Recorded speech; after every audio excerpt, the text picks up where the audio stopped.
Hi, I'm Catherine and welcome to my front room, and this is the bonus video for Expecting Adventure, which is my book about becoming a mother and not losing yourself. So welcome to the bonus video. So in this video I'm going to be elaborating on a few of the ideas in the book and giving you some actual examples and me showing you a few things from my life, things that I use to help me avoid that feeling of losing myself when I had a baby.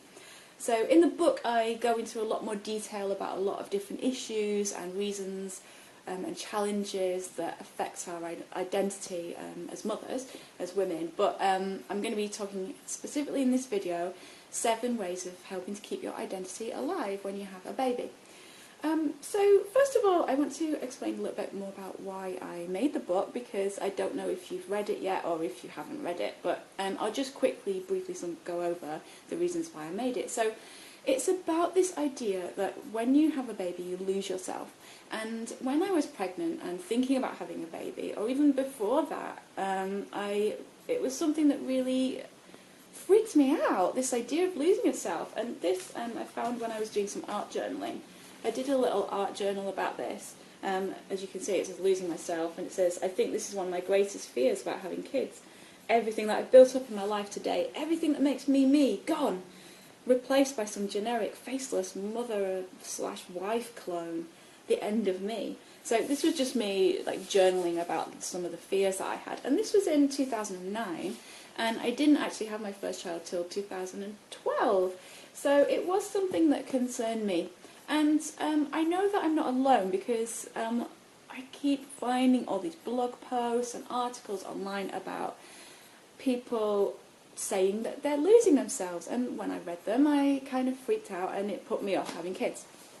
So I was really conscious of this issue when I had my first baby, and I wanted to address it and take it head on and be like, no, I don't want to lose myself, I will not lose myself, and I want to do everything that I possibly can to avoid losing myself, even though I know that there's going to be challenges and there are reasons why people genuinely feel that way.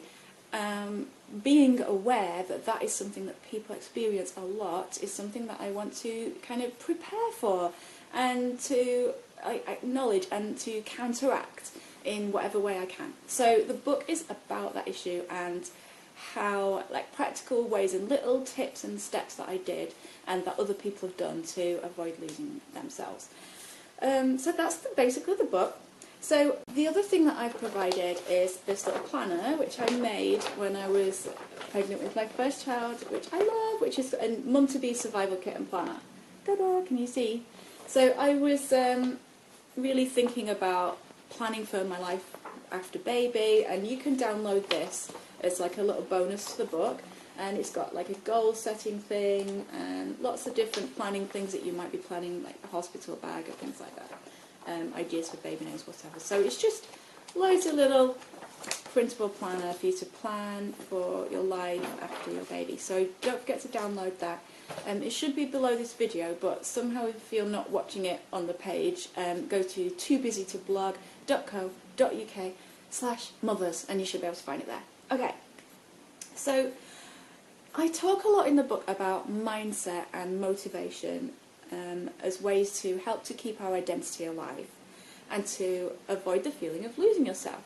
So obviously the issue of mothers feeling like they're losing themselves, it's not just our own personal experience, but it's a wider kind of society and political issue of how society treats mothers and children in general. So that is a huge issue which I don't really go into in my book, but other people have written about it really well, and I do suggest some further resources on that. But for me, I talk a lot about my own individual mindset and motivation, and I really tried to do everything that I could to motivate myself and to get in the right frame of mind and to adjust to having a baby, but also look after my own dreams and goals as well. So mindset and motivation, I feel like it's really important, because you're about to embark on this huge life change, and it's, if you're, I talk about in the book about these concepts of treating yourself like an athlete, which is something that I learned from another writer, Jana Kingsford.